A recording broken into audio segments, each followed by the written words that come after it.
ఆంధ్రప్రదేశ్ రాష్ట్ర ప్రభుత్వ విశ్రాంత ఉద్యోగుల సంక్షేమ సంఘం ఏర్పడి 50 సంవత్సరాలు పూర్తయిన సందర్భంగా కాకినాడ పెన్షనర్స్ భవనంలో ఈ నెల 26వ తేదీ ఆదివారం వేడుకలు ఘనంగా నిర్వహించేందుకు ఏర్పాట్లు పూర్తి చేశామని సావనీర్ కమిటీ అధ్యక్షులు K Padmanabham, convener coordinator P Shastri వెల్లడించారు. గురువారం పెన్షన్దారుల భవనంలో జిల్లా అధ్యక్షులు కె పద్మనాభం, రాష్ట్ర సంఘ అధ్యక్షుడు పిఎస్ఎస్ ఎన్పి శాస్త్రిలు మీడియా సమావేశం నిర్వహించారు. ఈ సందర్భంగా పద్మనాభం శాస్త్రిలు మాట్లాడుతూ గోల్డెన్ జూబ్లీ వేడుకల సందర్భంగా ఈ కార్యక్రమాన్ని నిర్వహిస్తున్నామన్నారు. కొన్ని కార్యకలాపాలు సభ్యులకు స్వచ్ఛందంగా నిర్వహిస్తుందని వాటిని వివరించారు.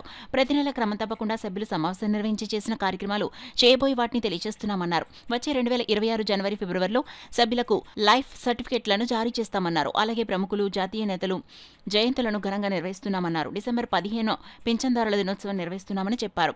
కావున వేడుకలను పెన్షన్దారులు కుటుంబ సభ్యులతో హాజరు కావాలని పద్మనాభం శాస్త్రిలు కోరారు.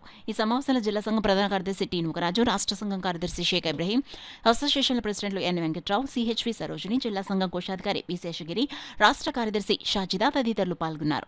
ఇంతవరకు చరిత్రలో ఏ యూనిట్ కానీ రాష్ట్రం మొత్తం మీద ఉమ్మడి ఆంధ్రప్రదేశ్ ఉండగానే అప్పుడు వచ్చినటువంటి ఢిల్లీ నుంచి వచ్చినటువంటి ఆ లీడర్స్ కూడా వేళ ఒకటే మాట అన్నారు, దక్షిణ భారతదేశంలో ఇంత స్థాయిలో ఎక్కడా జరగలేదు, దాని ప్రత్యక్ష సాక్షులు అని చెప్పి ఢిల్లీ వాసులు మా లీడర్స్ చెప్పడం జరిగింది. ఒక అద్భుతమైన కార్యక్రమాన్ని ఆ వేళ మేము చేయడం జరిగింది. అలాగే తర్వాత కోవిడ్లో ఎక్కడా జరిగినటువంటిది first dose, second dose, third dose కూడా మన ఆఫీస్కి తీసుకొచ్చి ఇక్కడ మన వాళ్ళందరికీ కూడా వేయించి లోకల్లో ఉన్న వాళ్ళు కూడా తీసుకొచ్చి వాళ్ళకు కూడా మేము ఇక్కడ సర్వీస్ చేయడం అనేది జరిగింది. ఇది కూడా ఒక రికార్డ్ అని చెప్పి చెప్తున్నాం. అలాగే ఆధార్ అప్ టు డేట్ అన్నారు, ఏం చేయాలో తెలియట్లేదు, ఎక్కడ పడితే లైన్ ఉంటుందని చెప్పేసి మేము వాళ్ళు రిక్వెస్ట్ చేసి ఇక్కడ పెట్టి నెలల పాటు ఆధార్ని కూడా మేము అప్ టు డేట్ కార్యక్రమం కూడా మేము ఇక్కడ చేయించగలిగాం. అలాగే తర్వాత స్టేట్ విడిపోయిన తర్వాత మా స్టేట్ ఆఫీస్ వాడికి అప్పుడు డబ్బులు ఏమీ లేవు, ఈసీ మీటింగ్ పెట్టుకుని కూడా డబ్బు లేదు. ఆఖరికి మేము కాకినాడ వాళ్ళు మేము ఉన్నాం.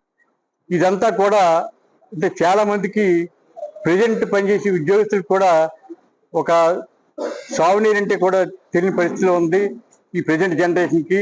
అందువల్ల జ్ఞాపకాల పుస్తకం కింద ఉండాలనే ఉద్దేశంతో దీన్ని గత 3 నెలల నుంచి మా శాస్త్రి గారు అయితే, అదేవిధంగా ఇబ్రహీం గారు, వెంకటరావు గారు, మన నూకరాజు గారు అయితే చేశారు, శాస్త్రి గారు కూడా.